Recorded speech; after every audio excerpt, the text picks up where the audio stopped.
Hello everyone. तो आज का हमारा टॉपिक है elongation. Elongation of protein synthesis बोले या इलॉन्गेशन ऑफ प्रोटीन सिंथेसिस बोले या elongation of translation in prokaryotes, both are the same. Then इसके पहले हमने अपना इनिशिएशन देख लिया था। इनिशिएशन के बाद इलॉन्गेशन है, इलॉन्गेशन के बाद टर्मिनेशन है। तो अभी हम अपने इलॉन्गेशन को देखते हैं, ये होता क्या है और इसमें कौन कौन से फैक्टर्स इन्वॉल्व हैं, ये सारे हम डिटेल्स में देखेंगे। तो elongation is a cyclic process.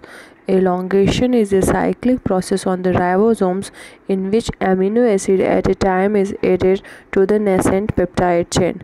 मतलब elongation एक ऐसा राइबोसोम्स का साइक्लिक प्रोसेस है जिसमें एक टाइम में एक एमिनो एसिड जाके पेप्टाइड चेन से ऐड होते हैं, इसे elongation बोलते हैं। मतलब elongation एक साइक्लिक प्रोसेस है जिसमें एक एमिनो एसिड एक टाइम पे अपने पेप्टाइड चेन से जाके ऐड होता है। तो ये एक साइक्लिक प्रोसेस है। इसमें क्या होता है कि इसका जो मूवमेंट होता है राइबोसोम, जो इसका एलोंगेशन में जो मूवमेंट होता है, ये 5 प्राइम टू 3 प्राइम इसका मूवमेंट होता है।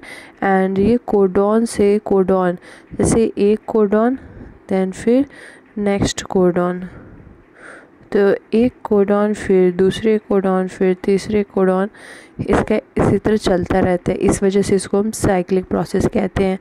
तो इलॉन्गेशन कब तक चलेगा, क्योंकि इलॉन्गेशन के बाद टर्मिनेशन आता है, तो हमें ये जानना होगा कि इलॉन्गेशन कब तक चलता है ये प्रोसेस। तो इलॉन्गेशन तब तक चलेगा जब तक कि राइबोसोम्स के ए साइट पे टर्मिनेशन कोडॉन ना आ जाए, तब तक ये प्रोसेस चलता रहेगा साइक्लिक प्रोसेस। और जब टर्मिनेशन कोडॉन आएगा तो फिर इलॉन्गेशन स्टॉप होगा एंड देन टर्मिनेशन प्रोसेस हमारा स्टार्ट हो जाएगा। ठीक है, तो इलॉन्गेशन नेक्स्ट देखते हैं। The process of elongation in prokaryotes is aided by the 3 protein factors called elongation factors. तो जो प्रोसेस इलॉन्गेशन में जो भी प्रोसेस प्रोटीन मतलब प्रोसेस इलॉन्गेशन प्रोसेस के लिए जो भी प्रोकैरियोट्स में प्रोटीन फैक्टर ऐड होते हैं उनको हम इलॉन्गेशन फैक्टर्स कहते हैं। ठीक है, और जो हमारा पेप्टाइड सीक्वेंस है वो किससे डिटरमाइन किया जाता है, एमआरएनए से। तो पेप्टाइड सीक्वेंस को डिटरमाइन किया जाता है एमआरएनए के कोडॉन से, और जो भी प्रोटीन फैक्टर्स इसमें इन्वॉल्व होते हैं उसको हम इलॉन्गेशन फैक्टर्स बोलते हैं। ठीक है, तो अभी हम देखते हैं कौन कौन सा इसमें फैक्टर्स है।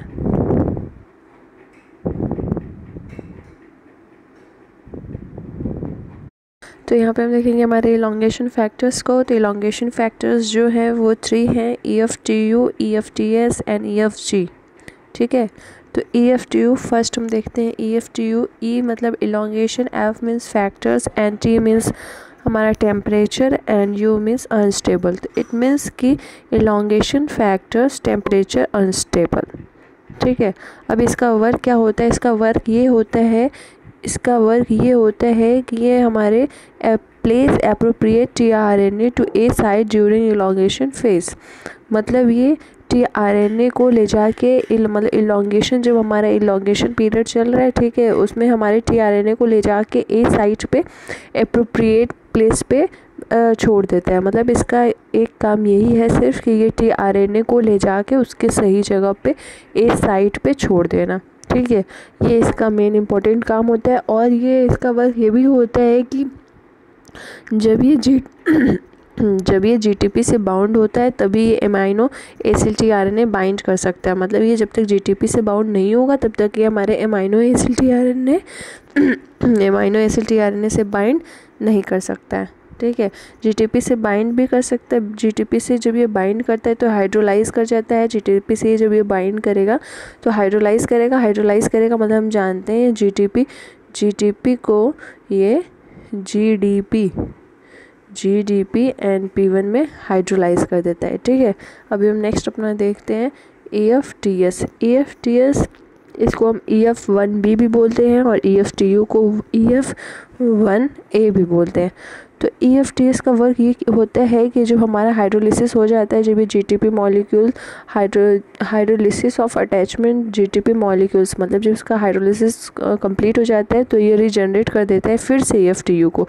इट मीन्स इसमें हम ये बोल सकते हैं कि ये EFTS जो होता है वो रिसाइकल करता है किसको EFTS जो है वो रिसाइकल करते हैं किसको EFTU को। EFTU को ये रिसाइकल करता है या रीजनरेट करता है, ठीक है। जब EFTU प्लस GTP को जब EFTU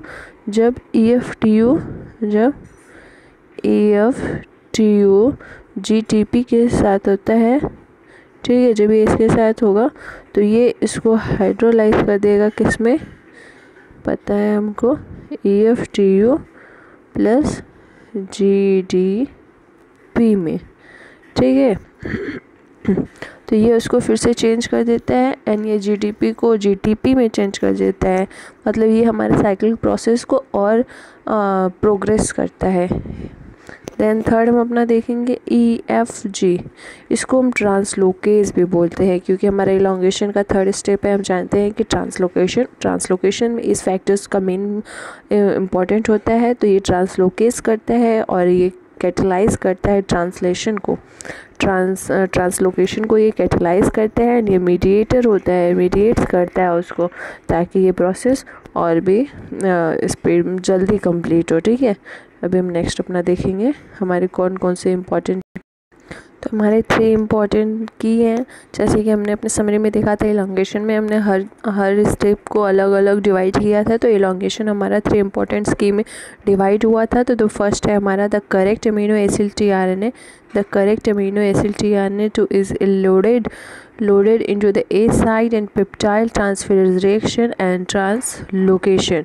तो फर्स्ट में यही होता है कि हमारा जो अमीनो एसिड tRNA है वो जाके अपने सही प्लेस पे A साइट पे जाके करेक्ट प्लेस पे अपने जाके लोड हो जाता है। एंड सेकेंड जो पेप्टाइड ट्रांसफरेज रिएक्शन है, इट मीन्स को इसको हम पेप्टाइड ट्रांसफॉर्मेशन रिएक्शन भी बोलते हैं। यहाँ पे पेप्टाइड बॉन्ड फॉर्मेशन होता है तो इसको हम पेप्टाइड बॉन्ड फॉर्मेशन भी बोलते हैं। और ट्रांसलोकेशन, ये हमारा ट्रांसलोकेशन जब कंप्लीट हो जाता है तो उसके बाद हमारा नेक्स्ट टर्मिनेशन स्टार्ट होता है, नेक्स्ट टर्मिनेशन हमारा स्टार्ट होता है।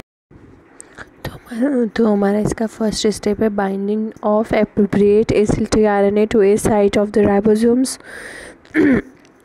इसमें हमारा क्या होगा, हमारा जो फर्स्ट स्टेप है इसमें इलॉन्गेशन साइकिल जो है, first step of elongation cycle, the appropriate incoming amino acid tRNA binds to the complex bound to the complex of GTP bound EFTU। तो इसमें पहले ये होगा कि जो हमारा फर्स्ट स्टेप में करेक्ट अमीनो एसिड tRNA है जो वो बाइंड्स करता है, tRNA बाइंड करता है GTP बाउंड कॉम्प्लेक्स EFTU से, GTP बाउंड कॉम्प्लेक्स EFTU से ये हमारा first amino acid tRNA binds करता है। एंड देन सेकेंड में है कि the amino acid tRNA EFTU GTP complex bind to the A site of the 70th initiation complex. इसमें ये हम देखेंगे कि जो हमारा amino acid tRNA EFTU GTP complex जो कि अभी ऊपर यहाँ पे हमने देखा यहाँ पे बाइंड हुआ है तो एक कॉम्प्लेक्स का फॉर्मेशन हो गया है। अब ये जाता है हमारे ए साइट से, मतलब जो हमारा ए साइट से इनिशिएशन कॉम्प्लेक्स है उससे जाकर ये बाइंड करेगा और GTP is hydrolyse and EFTU GTP is complex is release from the 70S ribosomes. अब यहाँ पे हम देखेंगे कि जो GTP हाइड्रोलाइज हो जाएगा, GTP hydrolysed and EFTU GTP complex is released. GTP तो हाइड्रोलाइज होगा एंड EFTU जो GTP कॉम्प्लेक्स है वो रिलीज़ हो जाएगा 70S से। एंड फिर देखेंगे कि द EFTU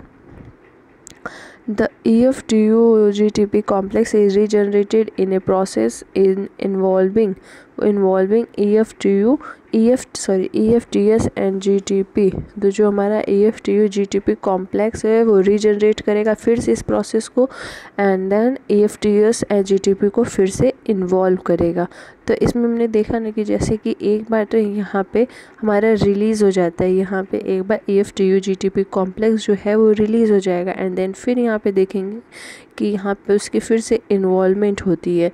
तो ये एक साइक्लिक प्रोसेस है, तो यहाँ पे रिलीज़ एंड इन्वॉल्व प्रोसेस चलता रहेगा। अब इसको हम अपने फिगर की हेल्प से देखेंगे, ठीक है। फिगर से देखते हैं तो ये रहा हमारा इनिशिएशन, ये इनिशिएशन कॉम्प्लेक्स है, ये 50S हम जानते हैं, ये 30S है, इनिशिएशन कोडॉन है, एंड ए साइट, ये ए साइट है, यहाँ पे नेक्स्ट कोडॉन आके ऐड होगा, ठीक है। तो यहाँ है एंड यहाँ पे है हमारा amino acid tRNA, amino acid tRNA है जो कि यहाँ पे आएगा, एंड यहाँ पे टीयू यहाँ पे लिखा है, ये शॉर्ट फॉर्म में टीयू मीन्स कि यहाँ पे EFTU है, EFTU, ठीक है। तो ये यहाँ पे आएगा, ये एमिनो एसिड टीआरएनए यहाँ पे आया है, एंड देन यहाँ पे TUGTP आके इसके साथ बाइंड कर लेता है, ठीक है, यहाँ पे बाइंड कर लेगा, एंड देन ये फिर आके ये फिर आता है और binding of incoming amino acid tRNA यहाँ पे आएगा, एंड यहाँ पे आने के बाद ए साइट के ऊपर अटैच हो जाएगा, मतलब यहाँ आके बाइंड कर जाएगा ए साइट के ऊपर, ये हमारे ए साइट के ऊपर एमिनो एसिड टीआरएनए आके बाइंड कर जाएगा। और यहाँ पे फिर से हम देखेंगे ये सारा प्रोसेस स्टार्ट हो जाएगा रिलीज़ का और इन्वॉल्व का, जैसे हमने भी देखा कि रिलीज़ होता है एंड देन फिर इन्वॉल्व हो जाता है।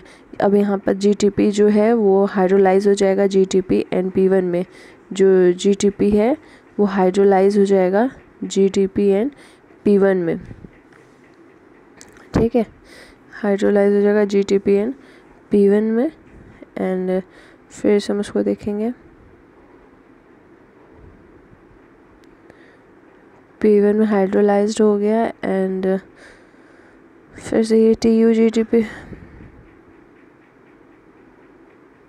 अपना सेकेंड स्टेप देखेंगे, peptide bond formation. Peptide bond formation में क्या होता है, तो a peptide bond formed between two amino acid bound by their tRNAs to the A and P site on the ribosomes.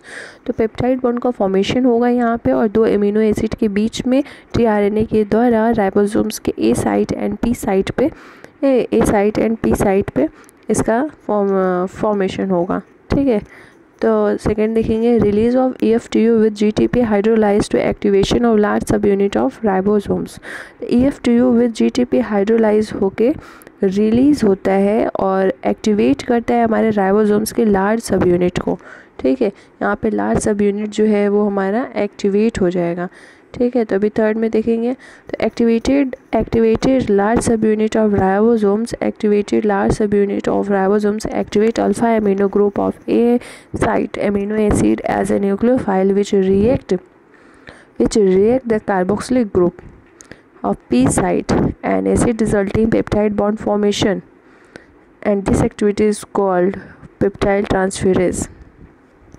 तो यहाँ पे क्या होता है कि जो हमारा लार्ज सब यूनिट है वो एक्टिवेट हो चुका है, ठीक है, लार्ज सब यूनिट एक्टिवेट हो चुका है। अब वो एक्टिवेट करता है अल्फ़ा एमिनो ग्रुप को, ठीक है, अल्फ़ा एमिनो ग्रुप को जो कि ए साइट पे प्रेजेंट है। अब वो अल्फ़ा एमिनो ग्रुप जो एक्टिवेट हो जाएगा तो एक न्यूक्लियोफाइल की तरह अपने आप को प्रेजेंट कर देगा, न्यूक्लियोफाइल की तरह अपने आप को प्रेजेंट करता है। अब ये रिएक्ट करता है, जो कार्बोक्सिलिक ग्रुप जो हमारा P साइड पे प्रेजेंट है उससे जाके ये रिएक्ट कर जाता है। जब ये रिएक्ट करता है तो कोई रिज़ल्ट तो निकलेगा, तो रिज़ल्ट में ये हमें मिलता है कि पेप्टाइड बॉन्ड का फॉर्मेशन यहाँ पे होता है। अब ये पेप्टाइड बॉन्ड का फॉर्मेशन यहाँ पे हो गया, तो इस पेप्टाइड बॉन्ड का फॉर्मेशन यहाँ पे हो गया तो फिर हम देखेंगे कि पेप्टाइल इसको क्या जो पेप्टाइड बॉन्ड का फॉर्मेशन यहाँ पे हो गया तो इसके एक्टिविटी को क्या बोलते हैं, तो इसके एक्टिविटी को हम बोलेंगे पेप्टाइल ट्रांसफेरेज, पेप्टाइड ट्रांसफेरेज, ठीक है। अभी पेप्टाइड बॉन्ड फॉर्मेशन जनरेट्स, अब ये जो हमारा पेप्टाइड बॉन्ड जो बना है वो रीजनरेट करेगा किसको, डाईपेप्टाइल टीआरएनए को ए साइड पे, एंड जो अनचार्ज टीआरएनए वो पी साइड पे। मतलब हम देखे थे कि हमारे पास पी साइड है, ठीक है, एंड एक ए साइड है, ठीक है। तो पी साइड के ऊपर एक एमिनो एसिड टीआरएनए था एंड एक ए साइड के ऊपर हमारा था, ठीक है। अब ये क्या होगा कि जो हमारा ए साइड था और जो पी साइड था, अब यहाँ पे अनचार्ज्ड एमिनो एसिड टीआरएनए होंगे, जबकि ए साइड पे हमारे charged charged amino acid tRNA यहाँ पे आके ऐड हो जाएंगे। यहाँ पे 2 आके प्रेजेंट मतलब 2 ऐड हो जाते हैं तो इसको हम डाईपेप्टाइल टीआरएनए बोलेंगे। ठीक है, तो जो पी साइड पे होंगे वो अनचार्ज्ड होंगे एंड जो ए साइड पे होंगे वो चार्ज्ड होंगे। यहाँ पे अभी हम देखेंगे पेप्टाइड बॉन्ड फॉर्मेशन को by the help of figure. तो यहाँ पे हम देखेंगे हमारा पी साइट है, ए साइट है एंड ए साइट है, पी साइट है, ए साइट है एंड ई साइट है। पी साइट के ऊपर हमारा इनिशिएशन कोडॉन है एंड ये एंटी कोडॉन है और इसके ऊपर अमीनो एसिड प्रेजेंट है तो इसको एफ मेट बोलेंगे। एंड ये हमारा अभी incoming amino acid tRNA A2 है जो यहाँ पे ए साइट पे आके प्रेजेंट है। अभी यहीं पे हम देखेंगे पेप्टाइड बॉन्ड का फॉर्मेशन कैसे होता है। तो पेप्टाइड बॉन्ड का फॉर्मेशन हम देखेंगे तो यहाँ पे पी साइट के ऊपर हमने क्या पढ़ा कि पी साइट के ऊपर जो भी एमिनो एसिड होंगे वो अनचार्ज्ड होंगे एंड ए साइट के ऊपर जो भी होंगे वो चार्ज्ड होंगे। तो यहाँ पे हम देख रहे हैं पी साइट के ऊपर जो भी चार्ज थे वो ट्रांसफ़र हो जा रहे हैं कहाँ पे, ए साइट के ऊपर। तो यहाँ पे ये यहाँ पे आके 2 अटैच हो जाता है जिस वजह से यहाँ पे इसको हम डाईपेप्टाइल बोलेंगे। एंड ए साइट के ऊपर 2 ए साइट के ऊपर आके चार्ज्ड एमिनो एसिड टीआरएनए आके अटैच हो जा रहे हैं यहाँ पे। एंड पी साइट के ऊपर जो होंगे वो अनचार्ज्ड होंगे एंड ई साइट अभी हमारे थर्ड स्टेप में वर्क करेगा। तो ठीक है, तो पेप्टाइड बॉन्ड का फॉर्मेशन इस तरह से हमने देख लिया। अभी अपने नेक्स्ट थर्ड स्टेप तो ट्रांसलोकेशन, ये इसको फिगर की हेल्प से देख लेंगे। ट्रांसलोकेशन ये प्रोसेस तब तक चलता है जब तक कि राइबोसोम्स के ए साइट पे टर्मिनेशन कोडॉन ना आ जाए और जब टर्मिनेशन कोडॉन आ जाता है उसके तुरंत ही टर्मिनेशन रुकेगा एंड देन एलोंगेशन स्टार्ट हो जाएगा। टर्मिनेशन यहीं पे टर्मिनेशन स्टार्ट हो जाएगा एंड ये स्टॉप हो जाएगा, एलोंगेशन का ट्रांसलोकेशन प्रोसेस स्टॉप हो जाएगा। तो यहाँ पे हम देखते हैं ए साइट है, P site and E site है। यहाँ पे अभी हमने देखा डाईपेप्टाइल टीआरएनए A2 यहाँ पे आके ए साइट पे अटैच हुए हैं एंड पी साइट पे हमारे अनचार्ज्ड एमिनो एसिड हैं। एंड यहाँ पे क्या होगा कि ट्रांसलोकेशन में जो हमारा EFG है जो GTP के साथ है, ठीक है, वो ट्रांसलोकेज हो जाएगा in the form of EFG and GTP plus P1 hydrolyse हो जाएगा GTP GDP एंड P1 के फॉर्म में। एंड यहाँ पे हमारा जो है ए साइट पे इनकमिंग एमिनो एसिड टीआरएनए है, ये हमारा इनकमिंग एमिनो एसिड टीआरएनए है जो कि ए साइट पे आके ऐड होगा एंड ये फिर